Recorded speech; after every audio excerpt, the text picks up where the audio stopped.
क्या आप जानते हैं कि दुनिया में साइबर हमलों यानी कि साइबर अटैक्स के मामले में हमारा भारत तीसरे नंबर पर आता है। और सोचिए क्या होगा अगर हमारे देश के सबसे सुरक्षित माने जाने वाली न्यूक्लियर पावर परियोजनाओं का डेटा इंटरनेट पर लीक हो जाए। जी हाँ, कुंडकुलम न्यूक्लियर प्लांट के एक बड़े डेटा लीक ने देश की सुरक्षा और सरकारी एजेंसियों की चुप्पी पर बहुत बड़े सवाल खड़े कर दिए हैं। नमस्कार, स्वागत है आपका द हिंदू एडिटोरियल एनालिसिस में, जहां हम एनालिसिस करने वाले हैं एक बेहद संवेदनशील और ज़रूरी टॉपिक की, जिसका टाइटल है वेल्थ ऑफ लैकुने। देख रहे हैं आप लोग, वेल्थ ऑफ लैकुने यानी कि कमियों और लापरवाहियों की भरमार। आज के इस वीडियो में हम इस पूरे एडिटोरियल के 4 सबसे बड़े पहलुओं को समझेंगे। पहला है क्या लीक हुआ और खतरा कितना बड़ा है। हम जानेंगे कि कैसे हैकर्स ग्रुप वर्ल्ड लीक्स ने कुंडकुलम के वेंटिलेशन सिस्टम, फ्लोर प्लान और वेंडर लिस्ट की 14.3 जीबी फाइलें उड़ा ली। दूसरा पहलू है सरकारी एजेंसियों का ढीला रवैया और देरी। डेटा 11 जून को लीक हुआ, लेकिन एनपीसीआईएल ने 15 जुलाई तक चुप्पी क्यों साधी रखी। भारत के इस अपारदर्शी यानी कि ओपेक रवैये पर लेखक यानी कि एडिटोरियल ने क्या सवाल उठाए हैं। जो तीसरा पहलू है वो है सुरक्षा बनाम औपचारिकता यानी कि कंप्लायंस वर्सेस नेसेसिटी। क्यों भारतीय कंपनियां साइबर सुरक्षा को एक ज़रूरत नहीं बल्कि सिर्फ सरकारी कागजों को पूरा करने का एक जरिया मानती है। चौथा पहलू है क्या है इसका समाधान। न्यूक्लियर आइलैंड की सुरक्षा और साइबर हाइजीन को लेकर एडिटोरियल ने क्या सख्त सुझाव दिए हैं। यह सिर्फ एक डेटा लीक की कहानी नहीं है, यह हमारे देश की राष्ट्रीय सुरक्षा से जुड़ा एक बेहद गंभीर मुद्दा है। तो बिना एक भी सेकंड गंवाए चलिए शुरू करते हैं आज का कंप्लीट एनालिसिस। वीडियो को अभी लाइक कर दीजिए और अगर नए हैं तो चैनल को सब्सक्राइब करना मत भूलिए। Let's get started. लेकिन इसे शुरू करने से पहले हम लोग वर्ड्स की तरफ चलते हैं। पहला वर्ड है लैकुने। लैकुने समझते हैं, ये लैकुना का क्या कहेंगे, ये लेकुना का ये प्लूरल फॉर्म है, यानी कि लेकुना जो होता है LACUNA, और इसका जो प्लूरल फॉर्म है वो है LACUNAE, लेकुने। ठीक है। और इसका जो मतलब होता है कमियां, अंतराल, रिक्तियां, जिसको गैप्स कहते हैं, वॉइड्स कहते हैं, शॉर्ट कमिंग्स कहते हैं। इसका एंड हो जाएगा एबेंडेंस, फिल्स या फिर कॉन्टिन्यूटीज़। नॉन निगोशिएबल, नॉन निगोशिएबल मतलब जिससे समझौता ना हो सके। ठीक है ना। एब्सोल्यूट, मैंडेटरी या बाइंडिंग। एंड हो जाएगा फ्लेक्सिबल, निगोशिएबल या फिर ऑप्शनल। इंटीग्रिटी मतलब अखंडता, मजबूती, ईमानदारी, साउंडनेस, होलनेस, यूनिटी। इसका एंड हो जाएगा फ्रैलिटी, डिवीजन या करप्शन। ओपेक मतलब अपारदर्शी या अस्पष्ट, क्लाउडी, ऑब्सक्योर या हिडन। एंड हो जाएगा क्लियर, ट्रांसपेरेंट या ऑब्वियस। स्क्रूटनी का मतलब होता है छानबीन या जांच, इंस्पेक्शन, एग्जामिनेशन, ऑडिट। एंड हो जाएगा नेग्लेक्ट, ग्लांस या फिर इग्नोरेंस। कंपेल्ड का मतलब बाध्य करना, मजबूर करना, फोर्स्ड, ऑब्लिगेटेड या फिर कोस्ट। एंड हो जाएगा वॉलंटियर, फ्री या फिर ऑप्शनल। कंप्लायंस का मतलब अनुपालन या नियमों का पालन करना, ओबीडियंस, एडहेरेंस या कन्फॉर्मिटी। एंड हो जाएगा डिफायंस, रिबेलियन या वायलेशन। एक्सफिल्ट्रेटेड का मतलब होता है चोरी छिपे बाहर निकालना, स्मगल करना, एक्सट्रैक्टेड या फिर विड्रॉन। एंड हो जाएगा इंसर्टेड, इन्फ्यूज्ड या लॉडेड। मिलियू का मतलब होता है माहौल, परिवेश, पृष्ठभूमि, इन्वायरमेंट, सराउंडिंग्स या कॉन्टेक्स्ट। एंड हो जाएगा आइसोलेशन, वॉइड या एम्प्टीनेस। प्रोएक्टिव का मतलब होता है सक्रिय। ठीक है। प्रिवेंटिव, फॉरवर्ड लुकिंग या फिर आप कह सकते हैं बोल्ड। एंड हो जाएगा रिएक्टिव, पैसिव या स्लगिश। इडियम फ्रेजेस में देखिए, ब्रॉडन या एक्सटेंड द थीम का जो मतलब होता है उसी पुराने ढर्रे या कहानी को आगे बढ़ाना। To continue following the exact same pattern, story line और repetitive behaviour seen in previous events. ठीक है।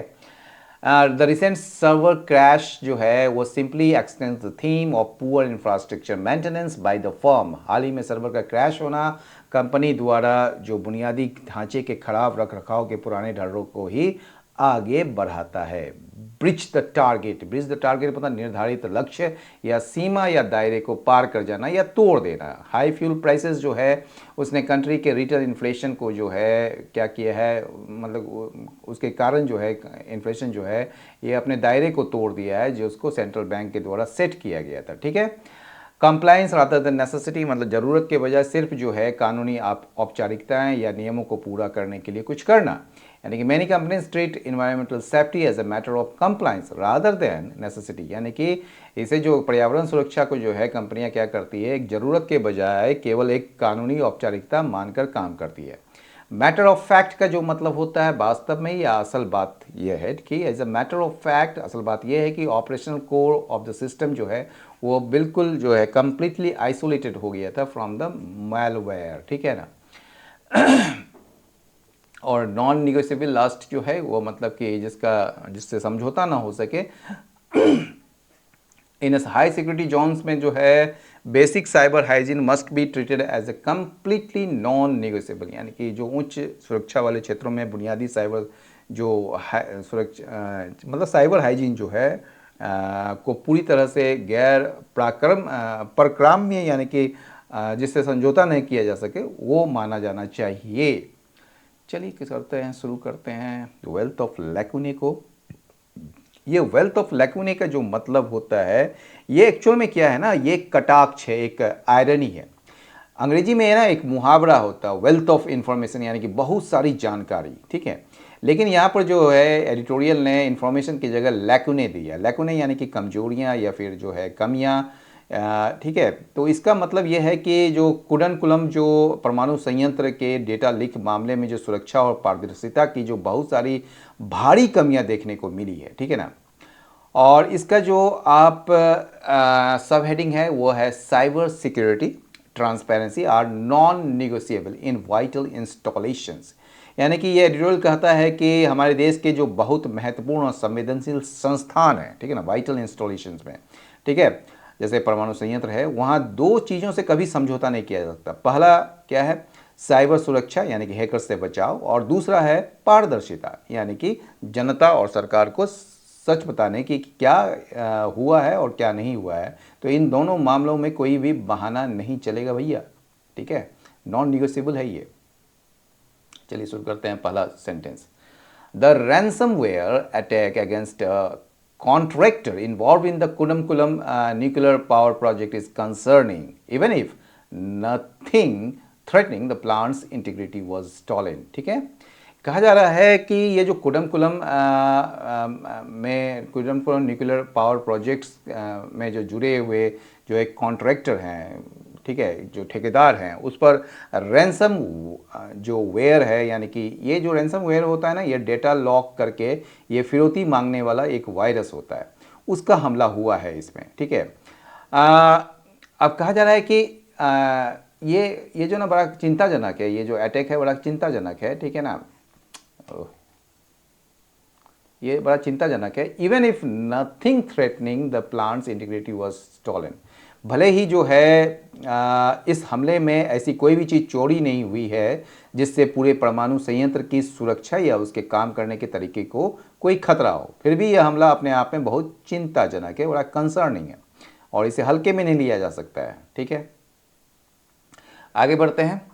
इन 2019 में क्या हुआ, malware was found on the same facilities administrative network, but the NPCIL maintained that the operational reactor network was unaffected। ठीक है, अब कहा जा रहा है कि ये पहली बार नहीं है। साल 2019 में जो है आपका क्या हुआ था, एक malware जो है मतलब कि इसी कुडमकुलम संयंत्र के एडमिनिस्ट्रेटिव नेटवर्क मतलब कि ऐसा जहाँ पर कंप्यूटर सिस्टम में दफ्तर का काम कागजी कार्रवाई या ईमेल आदि जो होते हैं, उसमें एक खतरनाक सॉफ्टवेयर यानी कि मैलवेयर मिला था।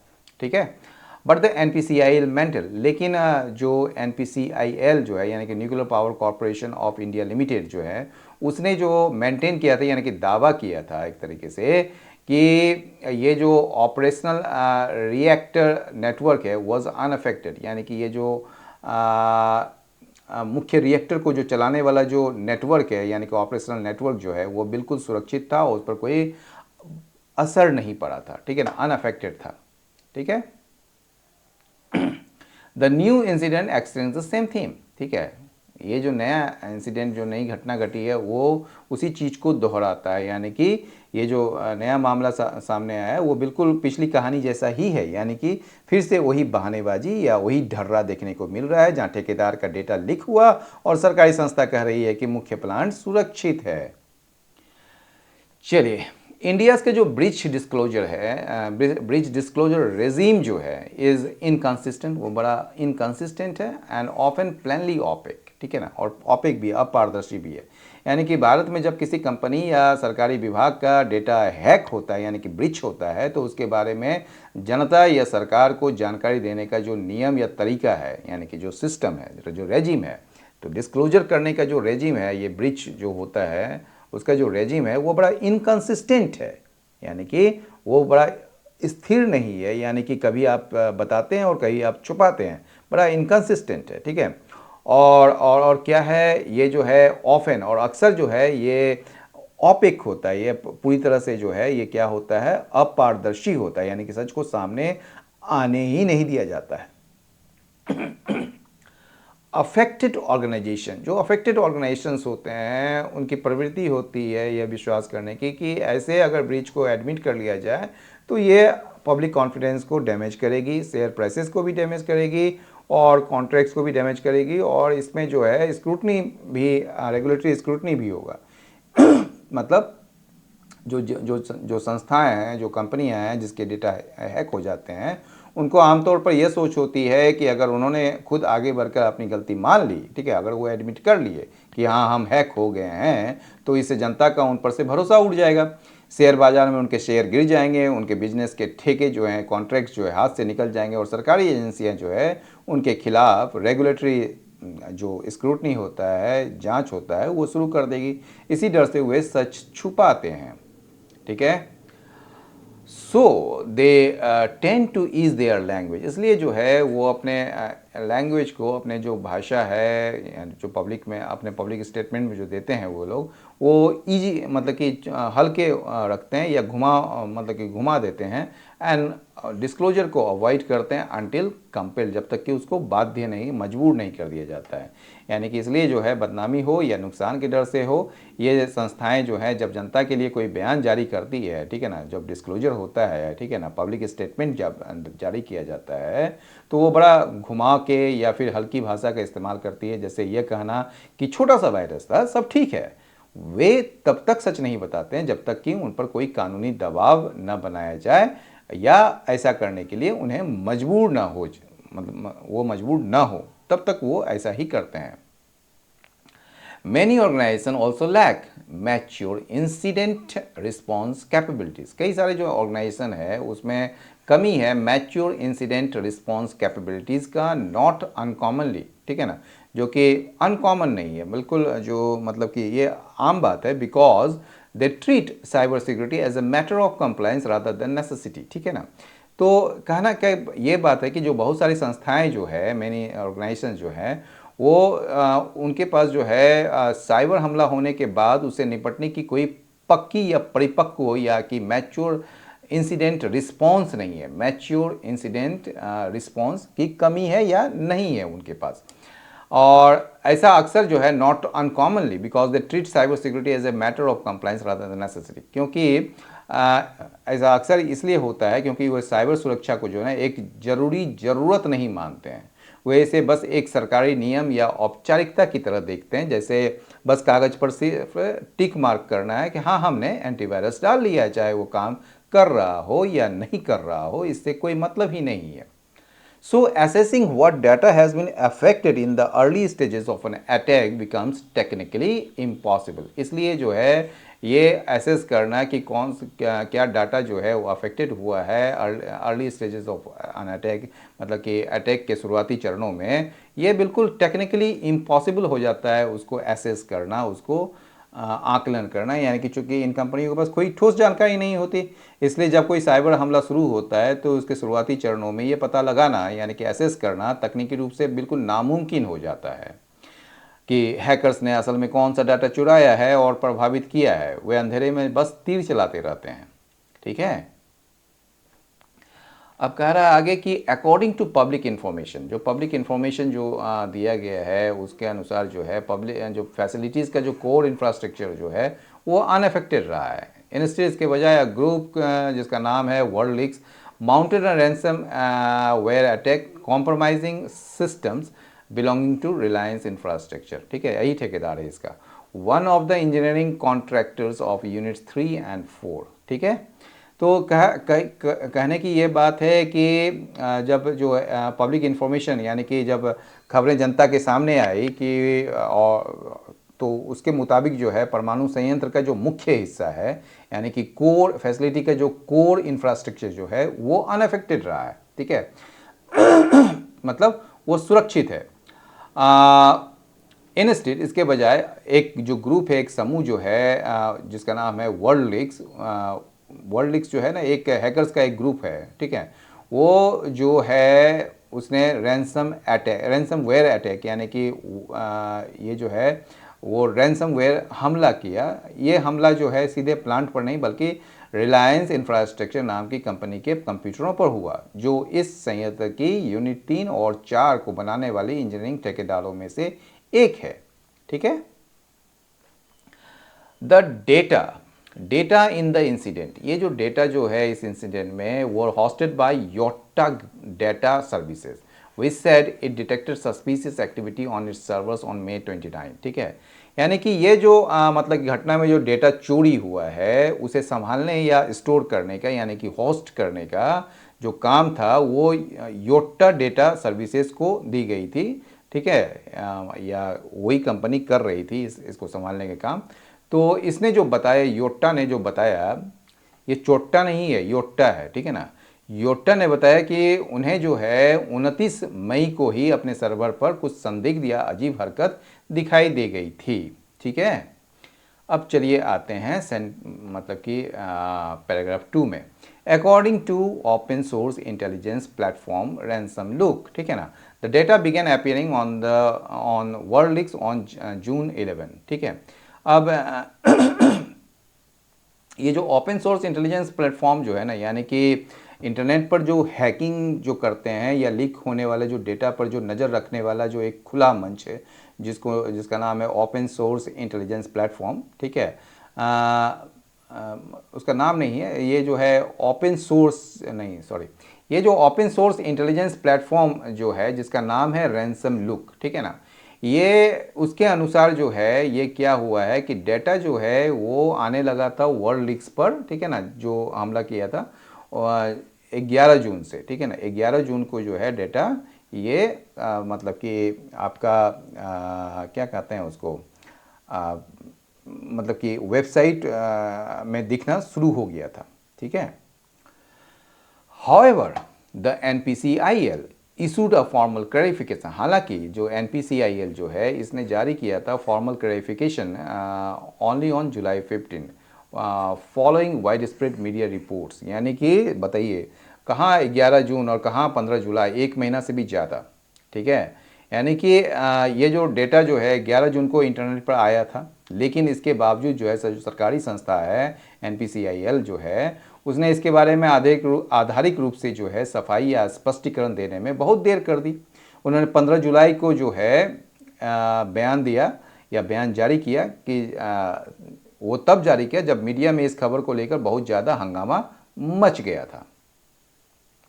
सम 14.3 GB ऑफ फाइल्स, कहा जा रहा है कि लगभग जो 14.3 GB जो फाइल का था वो रिलीज़ किया गया है। सम 14.3 GB of files have been released, including the layouts of ventilation system, floor plans of an alleged control room, supplier and vendor list, and insurance paperwork. अब क्या क्या है इसमें कि हैकर्स जो है ना लगभग 14.3 गीगाबाइट की जो फाइलें इंटरनेट पर लीक कर दी है। इन फाइलों में जो है बहुत संवेदनशील चीज़ें शामिल है, जैसे कि प्लांट के जो वेंटिलेशन है यानी कि हवा आने जाने के रास्ते का नक्शा, एक कथित जो कंट्रोल रूम होता है जिसके बारे में दावा किया जाए कि वो मुख्य कंट्रोल रूम है, उसका फ्लोर प्लान और सामान सप्लाई करने वाले जो दुकानदार हैं, जो कंपनियां हैं, उनकी लिस्ट और बीमा से जुड़े सरकारी कागजात शामिल है, ठीक है।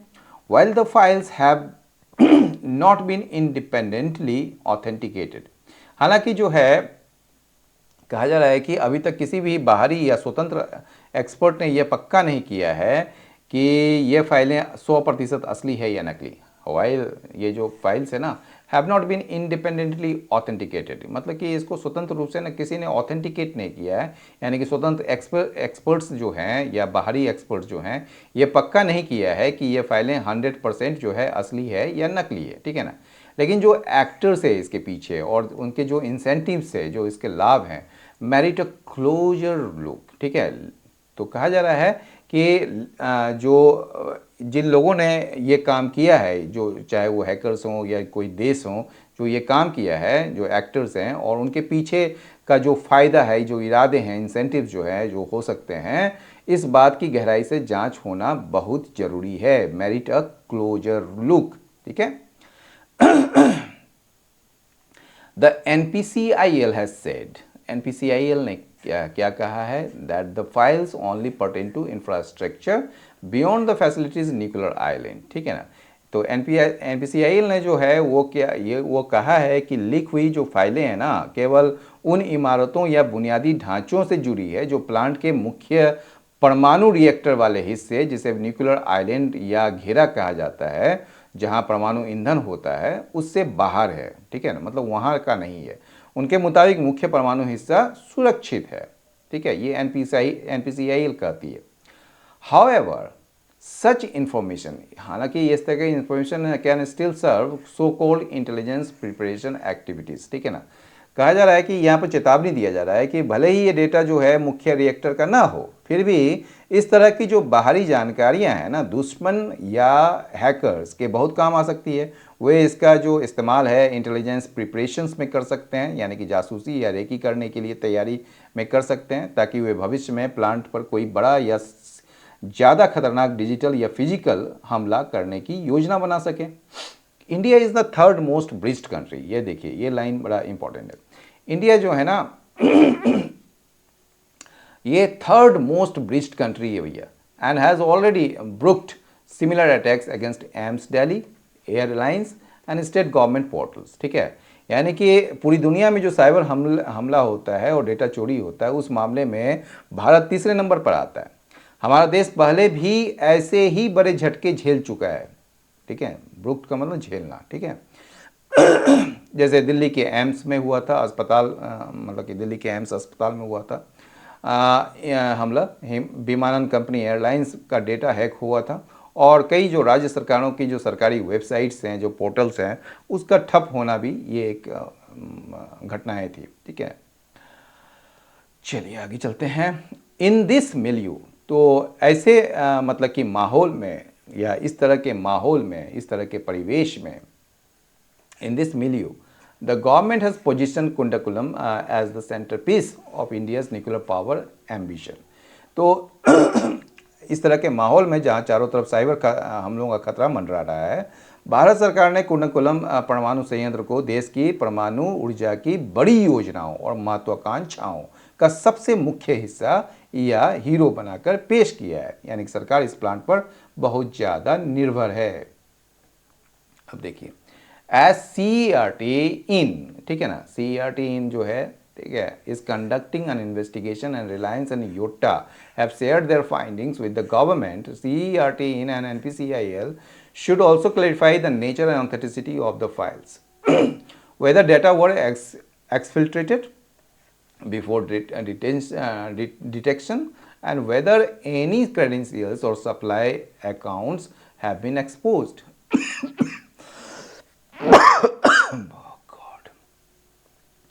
चूँकि भारत की जो साइबर सुरक्षा एजेंसी है ना, ये कहाँ चले गए, हाँ, भारत की जो साइबर सुरक्षा एजेंसी जिसको CERT इन कहते हैं, वो जो है क्या कर रही है, इस मामले की आधिकारिक जांच कर रही है। और रिलायंस और योटा जो है, ठीक है ना, oh god, have share the findings with the government. वो दोनों जो है कंपनियों ने अपनी शुरुआती रिपोर्ट सरकार को सौंप दी है, ठीक है। तो ऐसे में क्या है, CERT and NPCL should also clarify the nature. तो CERT जो है और NPCL दोनों को अब ये जिम्मेदारी बनती है कि जनता के सामने 3 बातें साफ साफ बताएं। पहला क्या है 3 बातें में,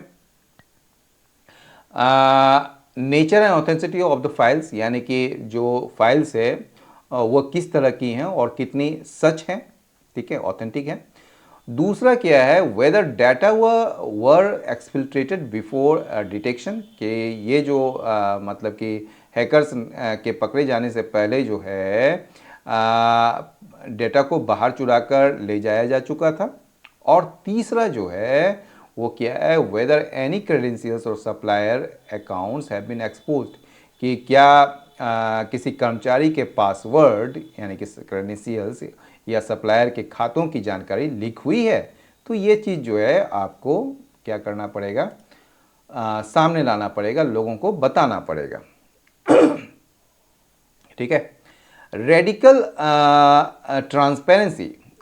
ट्रांसपेरेंसी जो है इज इम्पॉसिबल, ठीक है, हेयर यहाँ पर, but basic cyber hygiene and proactive communication are non negotiable. कहा जा रहा है कि जो परमाणु ऊर्जा है उसके एक बहुत ही गुप्त और संवेदनशील विषय है, इसमें कोई शक नहीं है। लेकिन इसलिए जो सरकार से जो रेडिकल ट्रांसपेरेंसी यानी कि हर छोटी बड़ी गोपनीय बात जनता को बता देना कि उम्मीद करना नामुमकिन और गलत है, ठीक है ना। यानी कि बोलता है कि रेडिकल ट्रांसपेरेंसी वो इम्पॉसिबल है यहाँ पर। लेकिन जो बेसिक जो आधारभूत cyber hygiene and proactive communication जो है वो नॉन निगोशिएबल है भैया। यानी कि ये जो क्या कहेंगे, कम से कम जो कंप्यूटर सुरक्षा के जो बुनियादी नियम है उसका पालन होना ही चाहिए। और कोई भी घटना होने पर खुद आकर सही समय पर जरूरी जानकारी देना यानी कि प्रोएक्टिव कम्युनिकेशन, ठीक है, ऐसी चीज़ें हैं जिनसे कोई समझौता नहीं किया जा सकता है। तो ये कहने की बात है, ठीक है। तो लबोलुबाब यह है कि न्यूक्लियर प्लांट जैसे संवेदनशील मामलों में सरकार से 100% पारदर्शिता की उम्मीद तो नहीं की जा सकती है। लेकिन जैसा कि आज के जो एडिटोरियल में साफ कहा गया है कि बुनियादी जो साइबर सुरक्षा और सही समय पर जनता को सच बताना ऐसी चीज़ें हैं जिनसे कोई समझौता नहीं हो सकता। आखिर राष्ट्रीय सुरक्षा का मामला है, इसे सिर्फ कागजी खाना पूर्ति समझकर नहीं टाला जा सकता है। अब आपकी क्या राय है, क्या आपको लगता है कि सरकारी कंपनियों को डेटा लीक की जानकारी तुरंत सार्वजनिक कर देनी चाहिए या फिर पैनिक से बचने के लिए इसे छुपाना सही है? अपनी राय नीचे कमेंट बॉक्स में ज़रूर शेयर करें, मैं आपके कमेंट्स का इंतज़ार करूँगा। अगर आज का यह एनालिसिस आपको इन्फॉर्मेटिव लगा हो और वीडियो को लाइक करें, अपने दोस्तों के साथ शेयर करें और ऐसे ही रोजाना एडिटोरियल एनालिसिस के लिए चैनल को सब्सक्राइब करना न भूलें।